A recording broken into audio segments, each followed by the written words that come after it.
അവൾക്കറിയാം വൈദ്യ അമ്മയാണെന്ന് അറിഞ്ഞിട്ട് തന്നെ അവൾ വന്നത്. പക്ഷേ ആരോടും പറഞ്ഞില്ല. അച്ഛൻ അറിയായിരുന്നു വൈദ്യയുടെ മോളാണെന്ന്. അതുകൊണ്ടാ അച്ഛൻ കഴക്കൂട്ടത്തെ ഓർഫനേജിൽ പോയി അലീനെ കണ്ടതും വീട്ടിലേക്ക് കൂട്ടിക്കൊണ്ടുവരാൻ ഏർപ്പാടാക്കിയതും. ഇത് ആരോടെങ്കിലും പറയാൻ പറ്റൂ? വൈദ്യ അറിഞ്ഞാലോ? പിന്നെ ആ കുടുംബം ഇല്ല, ചിലപ്പോൾ അവളും ഉണ്ടാവില്ല. ആരോടാ യുദ്ധം ചെയ്യുന്നതെന്ന് ഇപ്പൊ മനസ്സിലായോ? സ്വന്തം പെങ്ങളുടെ മകളോട്. വൈദ്യ ആർക്കെതിരെയാ ഈ സന്നാഹം മുഴുവൻ ഒരുക്കി പട നിർത്തിയത്? സ്വന്തം മകൾക്കെതിരെ. ഒന്നും പറയാനില്ലല്ലോ? ഉണ്ടോ? ഇനിയെങ്കിലും പറ, എവിടെയാ അലീന? അവളെ എന്ത് ചെയ്തു? പറയണ രാജുവേ. സംഗതി വലിയ കുഴപ്പമാവും. അവൾക്ക് എന്തെങ്കിലും പറ്റിയ അയാള് സകലതും തകർക്കും. ഒരബദ്ധം പറ്റിപ്പോയി. നീ ഒന്ന് പേടിക്കണ്ട. ചില വിവരങ്ങൾ അറിയാൻ വേണ്ടി വിളിപ്പിച്ചതേ ഉള്ളൂ. അലീന പോകുമ്പോ അന്ന് നിങ്ങളായിരുന്നു ഡ്യൂട്ടിയിലുണ്ടായിരുന്നത്? അതെ. അലീന എപ്പോഴാണ് പോയത്? 6:45 മണി കഴിഞ്ഞു. എങ്ങോട്ട് പോകുന്നെന്നോ ആരുടെ കൂടെ പോകുന്നെന്നോ പറഞ്ഞിരുന്നോ അലീന? വീട്ടിൽ പോകുന്ന പറഞ്ഞത്. ഇടയ്ക്ക് അലീനയെ കാണാൻ ആരെങ്കിലും വന്നിരുന്നോ? അറിയില്ല. നിങ്ങളാണോ ബാലേന്ദ്രൻ സഹോദരി സുലോചന? അതെ. അലീനയ്ക്ക് പകരം ബൈസ്റ്റാൻഡറായി വന്നതാണല്ലേ? അതെ, ഞാൻ വന്ന ശേഷം അവള് പോയത്. വീട്ടിലോട്ടല്ലാതെ വേറെ എവിടേക്കെങ്കിലും പോകുന്നു പറഞ്ഞിരുന്നു? ഇല്ല, വീട്ടിലോട്ടല്ലാതെ വേറെ എങ്ങോട്ടും പോവാറില്ല. അത് നിങ്ങൾക്ക് എങ്ങനെ അറിയാം? ഗോവർദ്ധൻ, താനെന്താ ഈ നേരത്ത്? എന്റെ വൈഫാ സാറേ. ഓഹോ, അത് ശരി. അലീനയെ പിക്ക് ചെയ്ത് വീട്ടിൽ കൊണ്ടുവിടാൻ ബാലേന്ദ്രൻ ചുമതലപ്പെടുത്തിയ ആള് നിങ്ങളല്ലേ? സാർ, ഞാൻ വന്നപ്പോഴേക്കും വൈകി. അലീന പോയി. നിങ്ങൾ ആ സമയം എവിടെയായിരുന്നു? കൈതക്കില്ല ശിവേട്ടൻ എന്നെ ഹോട്ടൽ റൂമിട്ട് വിളിപ്പിച്ചു. വൈദ്യച്ചിട്ട് ചികിത്സാ ചെലവിലേക്കായി കുറച്ച് പണം തരാമെന്ന് പറഞ്ഞു. അത് കാരണം ഞാൻ അങ്ങോട്ട് പോയി. ഏത് hotel? Hotel blue Nile. Cash ചെക്കാണ് തന്നത്. എന്റെ കയ്യിലുണ്ട്. നിങ്ങൾക്ക് ആരെങ്കിലും സംശയം? അലീനയെ തട്ടിക്കൊണ്ടു പോകാൻ സാധ്യതയുള്ള ആരെങ്കിലും? അങ്ങനെ ആരും എനിക്ക് സംശയമില്ല. ഓട്ടോറിക്ഷക്കാരെങ്കിലും ആണോ? അലീന തന്നെ കാണാഞ്ഞ് ഓട്ടോ പിടിച്ചു പോകാനല്ലേ സാധ്യത? അലീന ഓട്ടോ സ്റ്റാൻഡിൽ എത്തിയതായി ആരും കണ്ടിട്ടില്ല. ഞാൻ പലരോടും ചോദിച്ചു. എനിക്ക് പിന്നെ വേറെ സംശയമുള്ളത് അലീന വീട്ടിലേക്ക് പോകുന്ന സമയം കണക്കാക്കി ശിവേട്ടൻ എന്നെ ഹോട്ടലിലേക്ക് വിളിച്ചതിലാണ്. അതിലെന്താ സംശയിക്കാൻ? തനിക്ക് പണം തരാനല്ലേ വിളിച്ചത്? പണം തരികയും ചെയ്തു ഇല്ലേ? അത് ശരി സാറേ. പക്ഷേ വിളിച്ച സമയം അന്നേരം ശിവേട്ടൻ എന്നെ വിളിച്ചില്ലെങ്കിൽ ഞാൻ അലീനയെ കാറി കയറ്റി ബാലേട്ടന്റെ വീട്ടിൽ കൊണ്ടിരുന്ന് വിട്ടേനെ. അത് തന്റെ ഭാഗത്തുനിന്ന് വന്ന പിഴവല്ലേ? പക്ഷേ അതിന്റെ പുറകിലൊരു കാരണമുണ്ടല്ലോ. അയാൾ വിളിച്ചപ്പോ താൻ പോകരുതായിരുന്നു. ആ വിളിയിൽ സാറിന് സംശയം തോന്നുന്നില്ലേ? അയാൾ പണം തരാൻ വിളിച്ചതാണെന്ന് താൻ പറഞ്ഞു കഴിഞ്ഞല്ലോ. ശരി സാറേ, മനസ്സിലായി. എന്ത് മനസ്സിലായി? ശിവേട്ടൻ പണം തരാൻ വിളിച്ചതാണെന്ന്. ശരി, നിങ്ങൾ വയ്ക്കും. ഇനി എന്തെങ്കിലും അറിയണമെങ്കിൽ പിന്നീട് ചോദിച്ചോളാം. Thank you sir.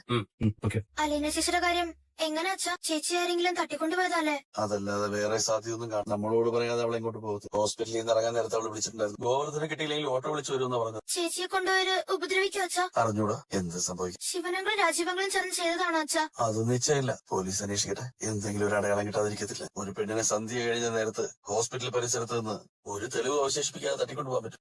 എടാ മനു, ഞാൻ വീട്ടിലുണ്ടോ? ക്ലൂ കിട്ടി അലീനെ കുറിച്ച്? ഇതുവരെ ഇല്ല. കിഡ്നാപ്പ് ചെയ്താ എനിക്ക് ഉറപ്പാ. കൊണ്ടുപോയവർ തന്നെ കൊണ്ടുവരട്ടെ. എല്ലാത്തിനെയും കൊണ്ട് ഞാൻ ഉത്തരം പറയും. എങ്ങനെ ധൈര്യം പിടിക്കപ്പെടുന്ന ഉറപ്പല്ല. എന്നിട്ട് എന്റെ അച്ഛനും കൊച്ചച്ഛനും അമ്മാവന്മാരും അറിയാതെ ഒന്നും നടക്കത്തില്ല. അവരനുഭവിക്കും. ഒരു ഊച്ചാളി രാഷ്ട്രീയക്കാരന്റെ സ്വാധീനം വെച്ച് കേസ് ഒതുക്കാന്നുള്ള അഹങ്കാരവന്മാർ. നിങ്ങളെ വെക്കണേ, ഞാൻ കൊച്ചച്ഛനത് വിളിച്ചോട്ടെ.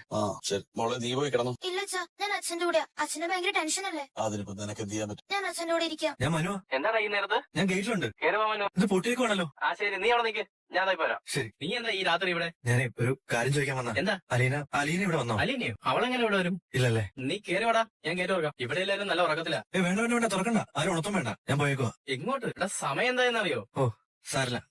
അങ്ങനത്തെ പരിപാടിക്കൊന്നും ഞാൻ കൂട്ടു നിൽക്കത്തില്ല. ഞങ്ങളിവിടെ കുടുംബവും കുട്ടികളായിട്ട് താമസിക്കുന്നവരാ. നിങ്ങളൊക്കെ കടപ്പാട്ടൊരു വഴക്കുണ്ടാക്കിയിട്ടുണ്ടല്ലോ. അത് കുടുംബ പ്രശ്നം. ഇതങ്ങനെയല്ലോ, കിഡ്നാപ്പിംഗ് അല്ലേ? കുന്തം പോയ കുളത്തിലും തപ്പണമെന്നാണ് പഴഞ്ചൊല്ല്. ശരി, ഞാൻ പോയിക്കോളാം. ഇന്നിന് പോണം. ഇനി എപ്പോ ഓടിയെത്തും പാലായില്?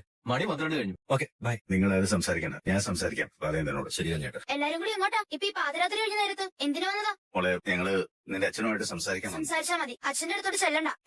ഞങ്ങള് നിന്റെ അച്ഛനെ ഒന്നും ചെയ്യാൻ വന്നതല്ല. നിങ്ങൾ പോയിട്ട് നാളെ വാ. ഇപ്പൊ അച്ഛൻ വല്ലാതെ ടയർഡായിട്ടിരിക്കുക. ഞങ്ങള് വഴക്കുണ്ടാക്കാൻ വന്നതല്ല, അലീനയുടെ കാര്യം സംസാരിക്കാൻ വന്നതാ. രഞ്ജിച്ച് തട്ടിക്കൊണ്ടുപോയത് നിങ്ങളല്ലേ? നിങ്ങൾ ചീത്ത ആൾക്കാരാ. നിങ്ങൾ എന്ത് ചെയ്യാനും മടിയില്ലാത്തവരാ.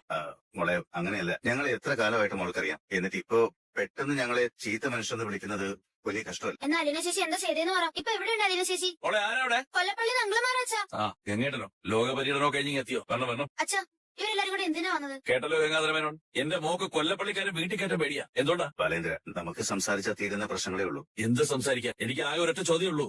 അലീന എവിടെ? അതിനുള്ള ഉത്തരം കിട്ടിയാൽ മതി. കൂടുതൽ സംസാരത്തിന്റെ ആവശ്യമൊന്നുമില്ല. അലീന ഞങ്ങളുടെ കസ്റ്റഡിയിലുള്ളൂ. ഞാൻ അങ്ങോട്ട് വന്ന് ചോദിച്ചപ്പോ താനെന്ത് കോത്തായത്തിൽ വർത്തമാനം പറഞ്ഞേ? അലീനയെ നിങ്ങൾ മടിയിൽ വെച്ച് കൊടുത്തിരിക്കുകയാണോന്ന് അല്ലെ? ബാലേന്ദ്ര, അവരുടെ അഹങ്കാരം കൊണ്ടും അറിവില്ലായ്മ കൊണ്ടും ചെയ്ത ക്ഷമിക്കാനോ? ഈ നിൽക്കുന്ന രണ്ടുപേരും തിരിച്ചു പോകുന്നത് എനിക്കൊന്ന് കാണണം. ഒരു രാഷ്ട്രീയക്കാരനോ എസ് പിയോ കക്ഷത്തിലുണ്ടെന്ന് വെച്ച് നിങ്ങൾക്ക് എന്തോ ആവുന്ന? മജിസ്ട്രേറ്റ് കോടതി മുതൽ സുപ്രീം കോടതി വരെ ഞാൻ നിങ്ങളെ വരിപ്പിക്കും. അലീനയ്ക്ക് ഒരു പോറലെങ്കിലും പറ്റിയിട്ടുണ്ടെങ്കിൽ കോട്ടയം എസ് പിയുടെ മുകളിൽ പോലീസുകാരില്ലെന്നാണോ നിങ്ങൾ വിചാരിച്ചു വെച്ചിരിക്കുന്നത്? ബാലേന്ദ്ര, അലീനെ അവര് തിരിച്ചു തരാമെന്ന് സമ്മതിച്ചല്ലോ. പോലീസ് സ്റ്റേഷനിൽ നീ ഞങ്ങൾക്കെതിരെ കൊടുത്ത പരാതി പിൻവലിക്കണം. ആദ്യം അലീനെ തിരിച്ചോട്ട് വാ. കൊണ്ടുവരാൻ ബാലേന്ദ്ര, ഞങ്ങൾക്കൊരു തെറ്റുപറ്റിപ്പ്. ഗംഗേട്ടൻ അവരോട് പറഞ്ഞോ അലീന ആരാ? എനിക്ക് പറയേണ്ടി വന്നു. ഇപ്പൊ എല്ലാം പൂർത്തിയായല്ലോ. ഞാൻ ആരെയാണ് ഇത്രയും കാലം സംരക്ഷിച്ചുകൊണ്ടിരുന്നതെന്ന് തനിക്ക് മനസ്സിലായോളൂ? മനസ്സിലായി. ഞാൻ വൈജയെ കല്യാണം കഴിക്കുന്നതിന് മുമ്പ് അവള് വേറൊരുത്തന്റെ കൂടെ പോയി അങ്ങനെ പ്രസവിച്ച ഒരു പെൺകുഞ്ഞിനും എന്റെ മോള് നിൽക്കുന്നതുകൊണ്ട് അതിന്റെ പച്ച മലയാളം ഞാൻ പറയുന്നില്ല. എന്നിട്ട് വൈജയുടെ ഈ രണ്ട് പൂങ്കളമാരും അവരുടെ ആൾക്കാരും ചേർന്ന് എന്തൊക്കെയാണ് പറഞ്ഞുകൊണ്ടിരുന്നത് ഗംഗേട്ടൻ അറിയോ? എന്റെ രഹസ്യക്കാരി, എന്റെ കീപ്പ്, ഞാൻ ശൃംഗാരവേലൻ. പെപ്പാട്ടിയെ സ്വന്തം വീട്ടിൽ വെച്ച് പൊറപ്പിക്കുന്നവൻ. ബാലേന്ദ്ര, അവരുടെ അറിവില്ലായ്മ കൊണ്ടല്ലേ നീ പറയുന്ന എന്ത് പ്രായച്ചിത്തം ചെയ്യാൻ ഇവര് തയ്യാറാ. ഒരു പോറൽ പോലും ഏൽപ്പിക്കാതെ അവളെ എനിക്ക് തിരിച്ചിടണം. അത് ഒന്നാമത്തെ ഡിമാൻഡ്. അത് ഇവർ ഉറപ്പ് തന്നിട്ടുണ്ട്. അലീന എന്റെ വീട്ടിൽ നിന്ന് ഒഴിഞ്ഞു പോകുന്ന എനിക്ക് എത്ര രൂപ കൊടുക്കാമെന്നാണ് നിങ്ങൾ വൈദ്യോട് പറഞ്ഞത്? 20 ലക്ഷം. നിങ്ങൾ 3 ആംഗളമാരും കൂടെ ഒരു 30 ലക്ഷം രൂപ അവളുടെ അക്കൗണ്ടിലേക്ക് ട്രാൻസ്ഫർ ചെയ്തേ. വൈജയുടെ വക ഒരു 10 ലക്ഷം രൂപ അവളെ കൊണ്ട് ഇടിച്ചേക്കണം. അത് ഞങ്ങൾ എന്താണെന്ന് വെച്ചാൽ ചെയ്യാം. വിഷമിക്കേണ്ട കാര്യമൊന്നുമില്ല. കൈതക്കൽ മാളിക വീട്ടിൽ ജനിച്ചു വളരേണ്ട കുഞ്ഞിനെ ഒരു ഓർഫനേജിലേക്ക് തള്ളിവിട്ടതിന്റെ പാപപരിഹാരമായിട്ട് കണ്ടാൽ മതി. 23 വർഷം അവൾ അനാഥയായിട്ട് ജീവിക്കുന്നു. കൊടുക്കാം, എന്തും കൊടുക്കാം. പക്ഷേ ഞങ്ങൾക്ക് ഒരു ഡിമാൻഡ് അത് സമ്മതിച്ചു തരണം. തെറ്റിദ്ധരിക്കരുത്. താൻ പറയുന്നതിന് മുമ്പ് തന്നെ എനിക്ക് മനസ്സിലായടോ. വൈജ അറിയരുത് അലീന അവളുടെ മകളാണെന്ന്. അല്ലേടോ? ഞങ്ങളുടെ 3 പേരുടെയും റിക്വസ്റ്റ് ആണ്. വൈജ അറിഞ്ഞാൽ ഞങ്ങളുമായിട്ടുള്ള എല്ലാ ബന്ധവും അവള് മുറിച്ചു കളയും. അവൾക്ക് ക്ഷമിക്കാൻ കഴിയാത്ത 2 വലിയ കള്ളങ്ങൾ ഞങ്ങൾ അവളോട് പറഞ്ഞിട്ടുണ്ട്. അത് പൊളിയും. അതിലൊരു കള്ളം എനിക്കറിയാം. അവള് പ്രസവിച്ച ഉടനെ കുഞ്ഞു മരിച്ചുപോയി. 2ാമത്തെ കള്ളം വെളിച്ചത്ത് വന്നാ നിങ്ങൾ കൊലക്കുറ്റത്തിന് ജയിലിൽ കയറി. ഇല്ലേ? നമുക്ക് അവിടം വരെ പോകണ്ട. ഈ ഒരു ഡിമാൻഡ് ബാലേന്ദ്രൻ അംഗീകരിക്കാൻ പറ്റും. വൈജ ഒന്നും അറിയരുത്. അറിഞ്ഞാൽ അവൾ ഒന്നുകിൽ ഡിവോഴ്സിന് പോകും, അല്ലെങ്കിൽ ചത്തുകളയും. അവൾ ഇതറിഞ്ഞ ശേഷം അവളുടെ ഭർത്താവിന്റെ സ്ഥാനത്തിരിക്കാൻ ഞാനും ഉണ്ടാവില്ല ഗംഗേട്ട. അതാ പറഞ്ഞത്, നിങ്ങളുടെ കുടുംബം ചിതറിപ്പോ. അലീന എവിടെ വേണമെങ്കിലും താമസിച്ചോട്ടെ. ഞങ്ങൾ എന്ത് വേണമെങ്കിലും അവൾക്ക് വേണ്ടി ചെയ്യാം. ബാലേന്ദ്രൻ അവളെ ഈ വീട്ടിൽ നിന്ന് മാറ്റണം. വീട് വാങ്ങിക്കൊടുക്കാം, ജോലി വാങ്ങിക്കൊടുക്കാം. ഞങ്ങളുടെ വീട്ടിലെ കുട്ടിയെ പോലെ വേണ്ടതെല്ലാം കൊടുത്ത് കല്യാണം കഴിപ്പിക്കാം. കോടി രൂപ ചെലവാക്കാനും തയ്യാറാണ് ഞങ്ങൾ. പക്ഷേ വൈജ സത്യം അറിയരുത്. പകലെവിടെ ബൈസ്റ്റാൻഡർ ആയിരുന്ന പെങ്കുച്ചില്ലേ അലീന, നിങ്ങളുടെ മൂത്ത മകളാണെന്ന് പറഞ്ഞ് ആ പെങ്കുച്ചിനെ കാണാനില്ലെന്ന്. എനിക്ക് അലീന എങ്ങനെയാണോ ഇവിടെ തട്ടിക്കൊണ്ടുപോയത് അതുപോലെ തന്നെ തിരിച്ചു